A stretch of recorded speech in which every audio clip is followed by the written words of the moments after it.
രാവിലത്തെ ബ്രേക്ക്ഫാസ്റ്റ് കഴിഞ്ഞ് മോള് സ്കൂളിൽ പോണ സമയമാകുമ്പോഴത്തേക്കും മോളെ ജംഗ്ഷനിലേക്ക് ആക്കാൻ വേണ്ടി പോയപ്പോൾ ഞാൻ മീൻ തട്ടുകടയിൽ പോയി. അവിടെ നിന്ന് 2 അയിലയും കുറച്ച് കൊഴുവയും വാങ്ങിച്ച് ഞാൻ വീട്ടിലെത്തി. വരുന്ന വഴിക്ക് ഹമീദ് കടയിൽ നിന്ന് ഒരു ക്യാബേജ് മേടിക്കാൻ ഞാൻ മറന്നില്ല കേട്ടോ. വീട്ടിൽ വന്ന് അയില ക്ലീൻ ചെയ്ത് അരപ്പുണ്ടാക്കി അത് അടുപ്പത്തേക്കിട്ട് നേരെ അത് കഴിഞ്ഞതിന് ശേഷമാണ് ഞാൻ കൊഴുവ നന്നാക്കിയെടുത്ത്. കൊഴുവ നന്നാക്കാൻ കുറച്ച് ടൈം എടുക്കുമല്ലോ. പിന്നെ അതിനകത്തേക്കുള്ള മസാലകൾ ഞാൻ ചേർത്തതാണ് കേട്ടോ.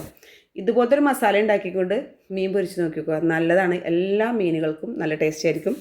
സവാളയുടെ പകുതിയും അതുപോലെ പെരിഞ്ചീരകം, വറ്റൽമുളക്, പച്ചമുളക്, കുരുമുളക്, കറിവേപ്പില, ഉപ്പ്, മഞ്ഞൾപ്പൊടി, കാശ്മീരി മുളക് പൊടി, നാരങ്ങയുടെ നീര്, വെളിച്ചെണ്ണ ഇതെല്ലാം കൂടെ ചേർത്ത് മിക്സിയുടെ ജാറിലിട്ടൊന്ന് അടിച്ചെടുത്തിട്ടുണ്ട്.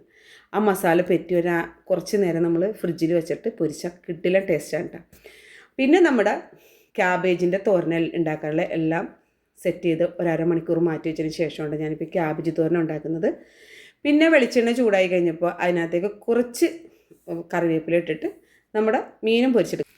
അപ്പം ഞാൻ ഈ ഊണൊന്ന് കഴിച്ചിട്ട് കേട്ടോ. എൻ്റെ വീഡിയോ ഇഷ്ടമായാൽ ലൈക്കും ഷെയറും സബ്സ്ക്രൈബും ചെയ്യുക. അപ്പോൾ ഇനി മറ്റൊരു വീഡിയോയുമായിട്ട് വരുന്നവരെ എല്ലാ കൂട്ടുകാർക്കും ബൈ ബൈ.